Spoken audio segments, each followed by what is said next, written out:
দর্শক, এখন আমরা চলে যাব মাহফুজ কামালের কাছে। তিনি আছেন রাজধানীর হাজারীবাগে, সেখানে পরিবেশ অধিদপ্তর একটি অভিযান চালাচ্ছে সেই বিষয়ে জানতে। মাহফুজ, কোন কোন কারখানায় অভিযান চালানো হচ্ছে এবং অভিযান এখন কোন পর্যায়ে রয়েছে?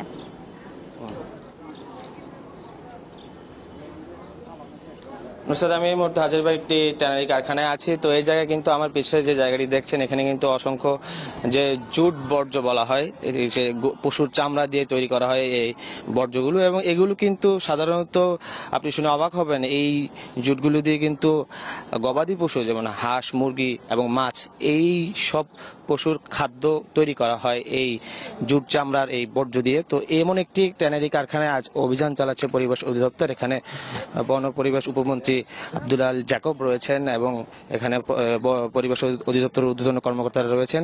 তো আপনাকে একটু আগে যে ট্যানারির যে বর্জ্যগুলো দেখাচ্ছি, যে চামড়া, পশুর চামড়া, সেই চামড়াগুলোকে কিন্তু প্রসেসিং করে কিন্তু এরকম ছোটভাবে এরকম ছোট করা হয়। এই যে আপনি যেটি দেখছেন যে এরকম বানানো হয়, এই চামড়াগুলোকে কাটার পর তারপর সেটিকে আবার পরিশোধ করে আপনি আরেকটি জায়গায় দেখায় আসলে একটি কেক বানানো হয়, যেটাকে হাঁস ও মুরগির খাবার হিসেবে ব্যবহার করা হয়। এই যে এই জায়গায় যে বর্জ্যগুলো রয়েছে, ঠিক এগুলো পশু এবং যেমন হাঁস, মুরগি এবং মাছের খাবার হিসেবে ব্যবহার করা হয়। তো এরকম একটি কারখানা যদি পুরোপুরি অবৈধ, পরিবেশ অধিদপ্তরের কর্মকর্তারা বলেছেন তাদের বিরুদ্ধে তাদের এই অভিযান। তো এই মুহূর্তে মন্ত্রী মহোদয় রয়েছেন এবং পরিবেশ অধিদপ্তরের ঊর্ধ্বতন কর্মকর্তারা রয়েছেন। তো এই মুহূর্তে তারা কথা বলছেন। তো এই মুহূর্তে আমি মন্ত্রী মহোদয়ের সাথে কথা বলবো আসলে আজকে তাদের অভিযান সম্পর্কে। আজকে আপনাদের এই অভিযানের মূল উদ্দেশ্যটা কি? আপনারা ইতিমধ্যে শুনেছেন যে ট্যানারি থেকে যে পরিত্যক্ত বর্জ্যটা হয়, সেই বর্জ্যটাকে ধ্বংস করার নিয়ম, কিন্তু সেটা তারা না করে সেটা তারা বিক্রি করে। এই বর্জ্য দিয়ে এখানে মাছের এবং মুরগির যে খাবারটা তৈরি করা হয়, সেই খাবারের মধ্যে ক্যাডমিয়াম এবং ক্রোমিয়াম নামে দুইটা বিষাক্ত পদার্থ আছে।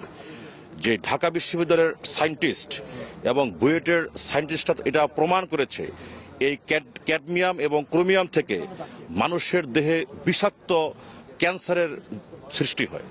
এবং আমরা ভবিষ্যৎ প্রজন্মকে রক্ষা করার জন্য এবং দেশবাসীকে একটি সুন্দর স্বাস্থ্যকর পরিবেশ উপহার দেওয়ার জন্য আমরা এই অভিযানে নেমেছি। আমরা বিশ্বাস করি আমরা আপনাদের সহযোগিতা পেলে, সকলের সহায়তা পেলে আমরা এই বিষাক্ত খাদ্য আমরা বন্ধ করবই করব। আরেকটি প্রশ্ন, এটা হচ্ছে যে এই অভিযানের পর কিন্তু এইসব কারখানা কিন্তু সাময়িক বন্ধ হয়, তারা আবার পুনরায় এই জায়গায় আবার তাদের এই কার্যক্রম চালানো হয়। এই বিরুদ্ধে কি কোনো দীর্ঘমেয়াদী আমরা সিদ্ধান্ত গ্রহণ করেছি যে এই অভিযান এখন থেকে আমাদের অব্যাহত থাকবে এবং ভবিষ্যতে এই অভিযান আরো জোরদার হবে। ধন্যবাদ। আপনাকে। যেমনটি শুনছিলেন, মন্ত্রী মহোদয় বলছেন যে তাদের এই অভিযান অব্যাহত থাকবে এবং তারা দীর্ঘমেয়াদী একটি পরিকল্পনা করছে যাতে পরবর্তীতে যাতে এই বর্জ্যগুলো এখানে আর তৈরি করতে না পারে মালিক কর্তৃপক্ষ। এবং তাদেরকে আরেকটি বিষয় আমাদেরকে জানিয়েছেন, মালিক কর্তৃপক্ষ জরিমানা এবং তাদের এই কারখানাটি সিলগালাও করে দিতে পারে। মাহফুজ, আপনাকে ধন্যবাদ। দর্শক, রাজধানীর হাজারীবাগ থেকে পরিবেশ অধিদপ্তরের অভিযান সম্পর্কে জানাচ্ছিলেন মাহফুজ কামাল।